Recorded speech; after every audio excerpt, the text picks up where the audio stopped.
Welcome. You're watching Physical Activity Researcher podcast. Interviews with world-leading physical activity researchers.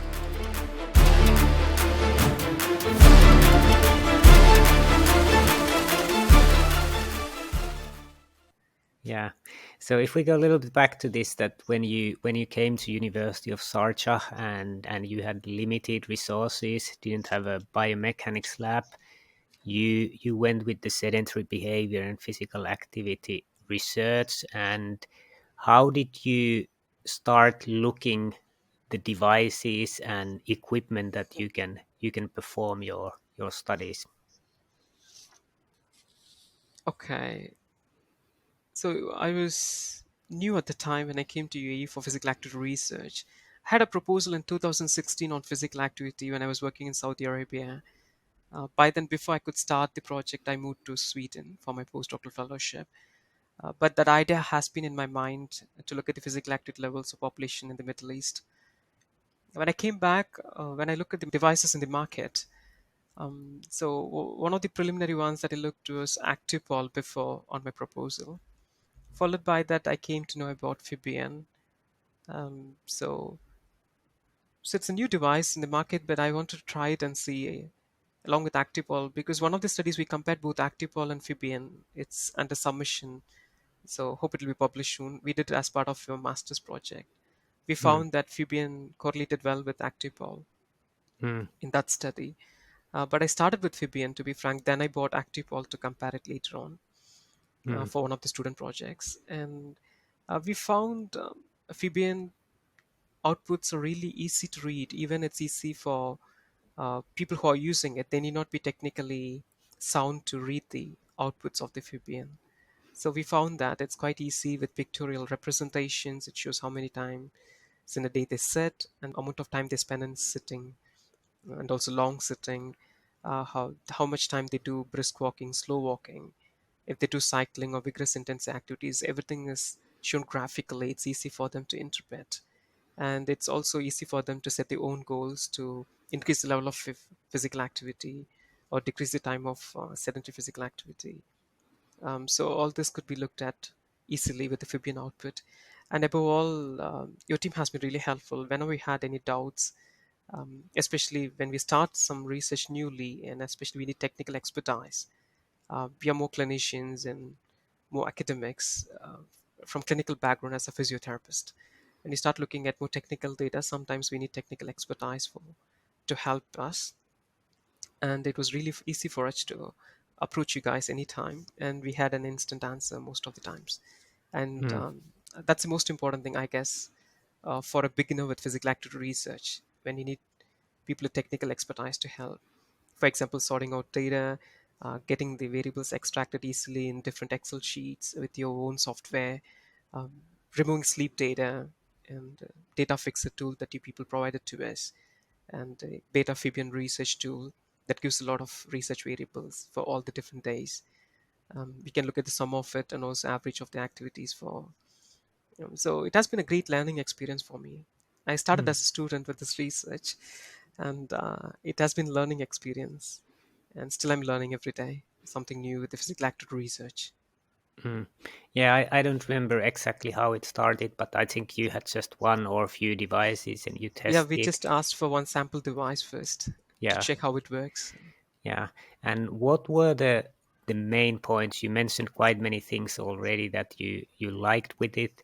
What was the things that made you choose Fibion over the other ones, which are kind of better known and much more used in the research in the past?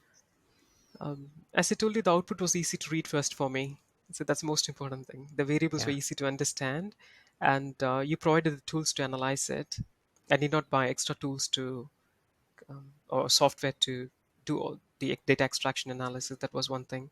And even it was falling under the budget that we had. So that's one Mm, of the factors. And above all, we need a help with the technical part, and mm, from the beginning we had that. That's the most important thing, I would say. And we had instant responses whenever we asked for help. Any problems with the data collection or any problems with the device, how to fix it, and those those things inspired us so much because we had help from you guys anytime that we wanted. Hmm. And Yeah. if we didn't have experience with active ball much because I used it for first time. There were some outputs that also shows different variables, but we wanted to do some customized analysis. We needed more technical help. Probably if we had some collaborators who are using active ball, we will be able to explore a bit more with that. So we are still at infancy with exporting and looking at different variables with active ball. We didn't explore much yet. Hmm. But for Fibion, we have been doing and trying different ways of extracting data and different variables that would suit our analysis. Hmm. Yeah, and I think you mentioned that many of the studies are kind of combination of student work and research work. How has it been with students using the Fibion devices? Yeah, using for 1 week, and most of the students felt a bit reluctant to place it on their thighs. And even for the other study in Emirati women, uh, for example, we wanted to include data if they wore it for minimum 3 weekdays and 1 weekend day out of the Hmm. 7 days we asked them to wear it. And each of the days they should be wearing it for at least 10 hours or more. So Hmm. that was the criteria that we used. When I looked at the criteria, out of 160 participants in the study on Emirati women, we had close to only 110 participants with valid data. Hmm. But anyway, we tried the sensitivity analysis later on to see how it works when we included all the data that we had and we include only those valid data. But it felt meaningful to include all of them in the analysis. So there has been a bit of reluctance among the students, and they were hesitant to put it on the thigh.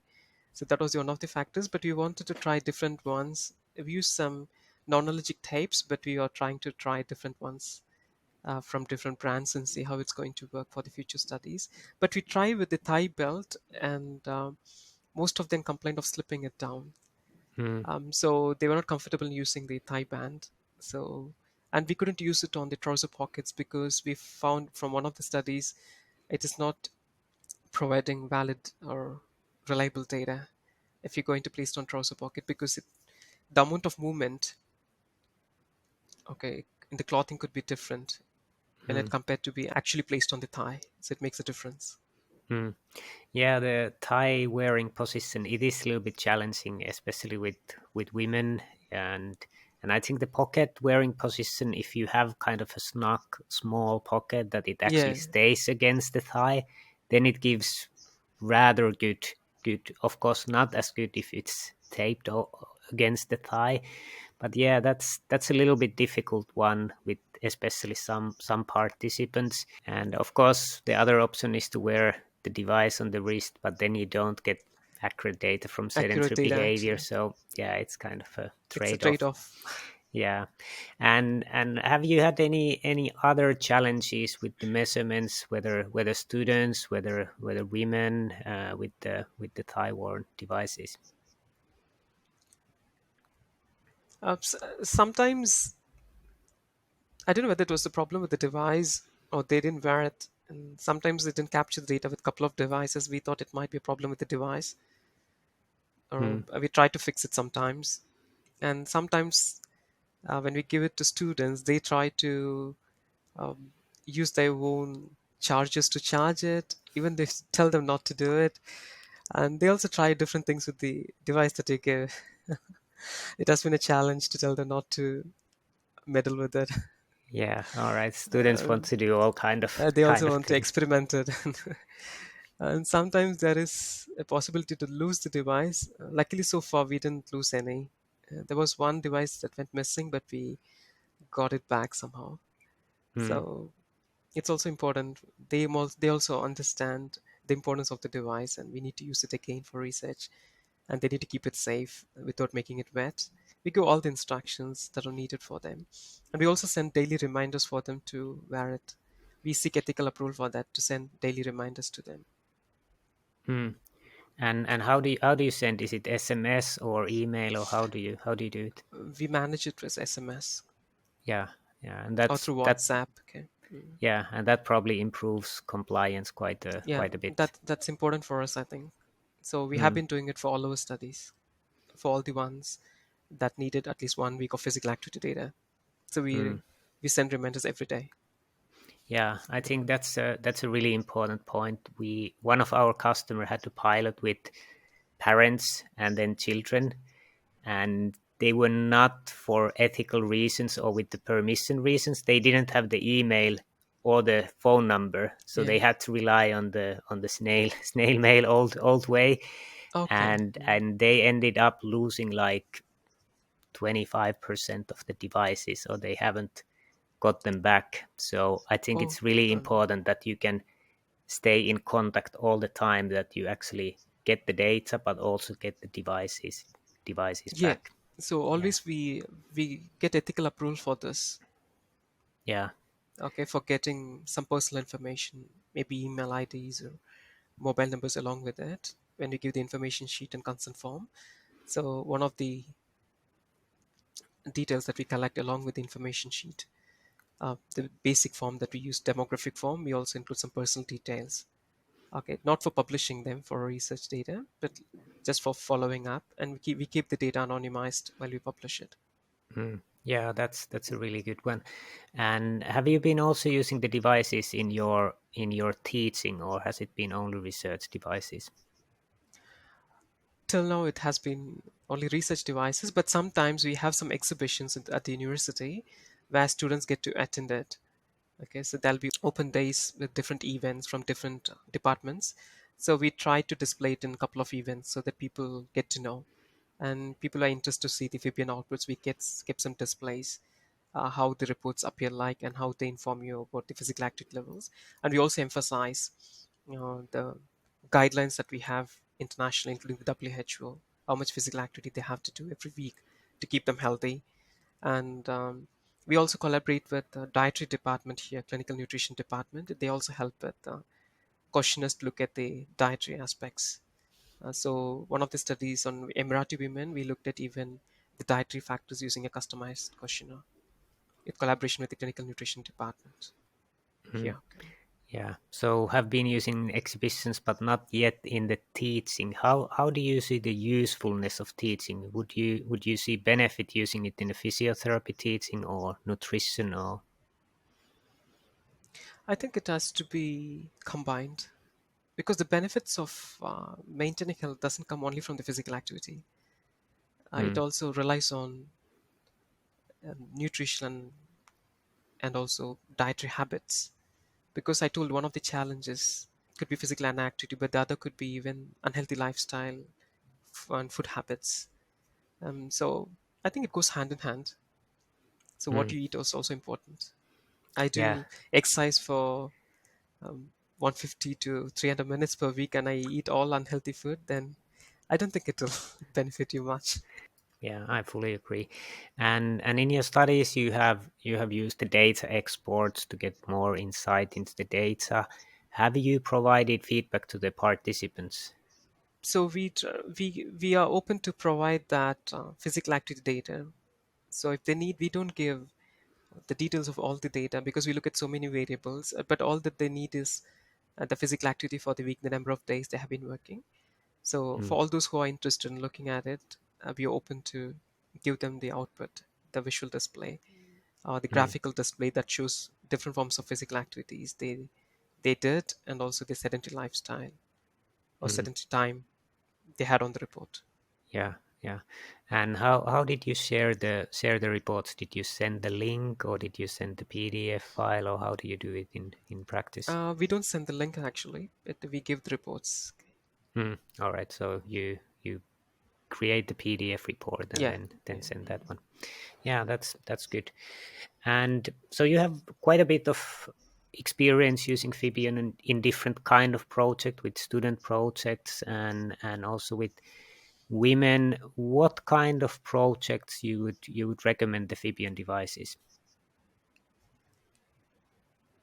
Till now, we have used for collecting data only for 1 week. We didn't look at studies that used devices for more than a week.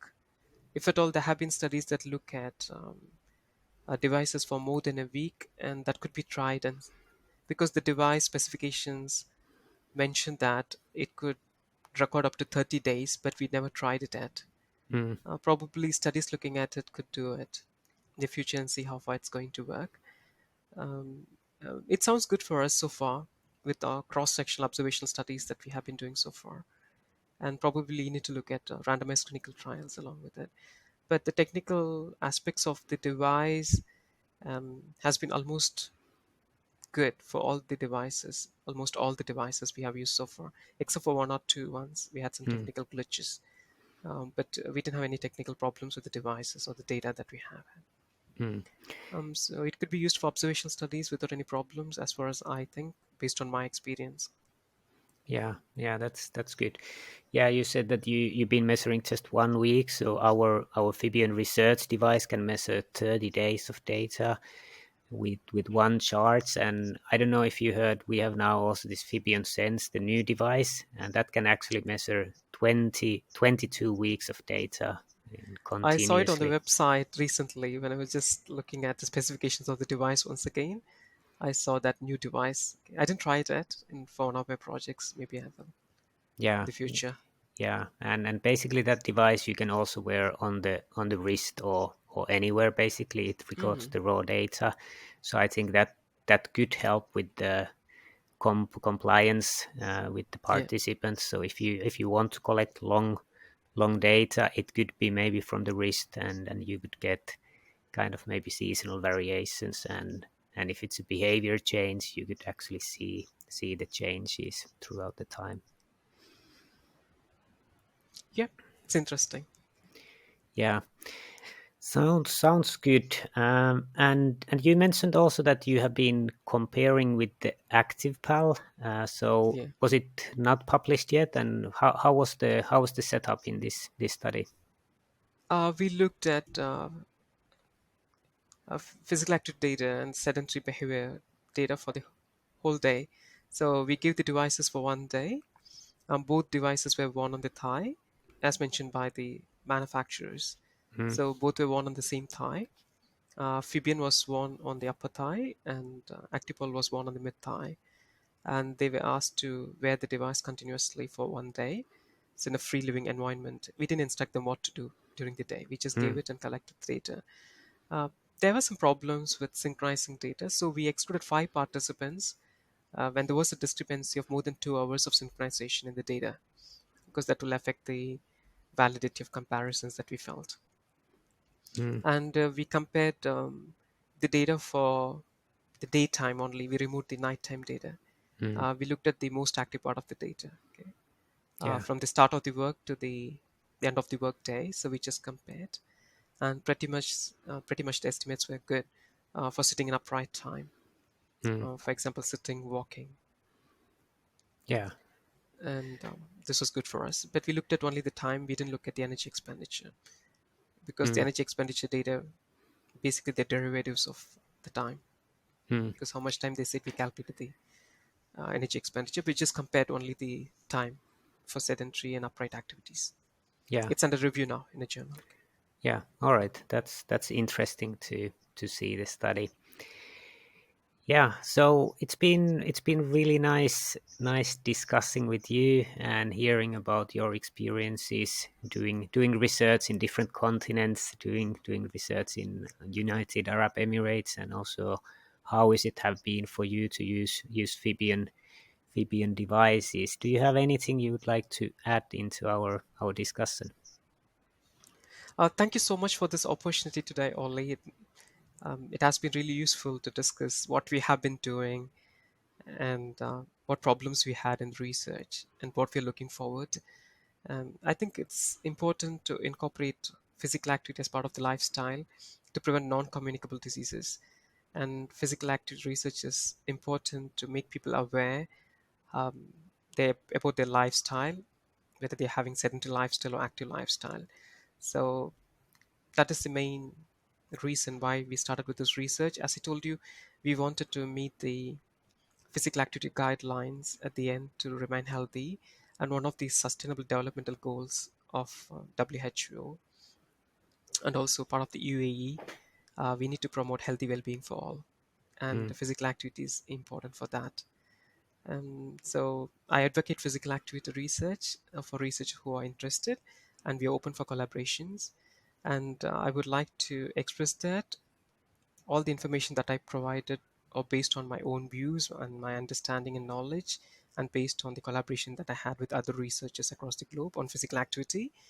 And I do not have any vested financial interest in Fibion, or I do not have any conflicts of interest to disclose. If there are any doubts or any questions regarding the research that we are doing, we're open to discuss, and people can send emails to us. And we are also open for collaborations in physical active research or biomechanics. And we have an active research group called Neuromusculoskeletal Rehabilitation Research Group at our department. And also I collaborate with other research group called SEAM, Sustainable Engineering Asset Management Research Group in the College of Engineering. So I work with two research groups. If people are willing to collaborate, we're open for collaborations. Thank you so much for this opportunity. And my email I can provide it to you. Yeah, I can put it So in the description of the please do episode. Yeah, that, and people can contact through emails. They're more than welcome to do it. yeah, And hope we all remain safe during this tough time of COVID-19 pandemic crisis. Hope we'll get through it soon. yeah, yeah. That's great. And do you look some certain kind of collaboration? You are doing the biomechanical injury research and physical activity research. Maybe you can tell what would be the ideal collaboration partners for two of your research groups, so the listeners maybe better know who should contact you for the Uh, collaboration. Thank you so much for this important question. Uh, as of now, we are looking at association between different factors that could affect the physical activity levels. It could be demographic factors, along with the other factors that we think more important that could affect the physical activity levels, including anthropometric characteristics, dietary habits, all those ones we have been looking at. And we are willing to look at effects of physical activity interventions on cardiometabolic outcomes and other factors that needed to be looked at for promoting healthy well-being. And also those studies that look at effects of physical activity on cognitive function. So these are some of the projects we have been looking at. And regarding the biomechanical analysis, mainly my research has been focusing on individuals with anterior cruciate ligament reconstruction. So we are doing biomechanical analysis related to that. And also we're looking at brain activation patterns during knee proprioception tests, along with Professor Charlotte Hager and her team at the U-Motion Lab of Umeå University in Sweden. So these are the biomechanical studies or studies that looking at brain activation patterns in individuals with anterior cruciate ligament reconstruction. We also look at how the physical therapists in UAE practice or rely on international guidelines and clinical practice guidelines for treating patients with anterior cruciate ligament reconstruction. We did one survey recently, and we are analyzing the data for that.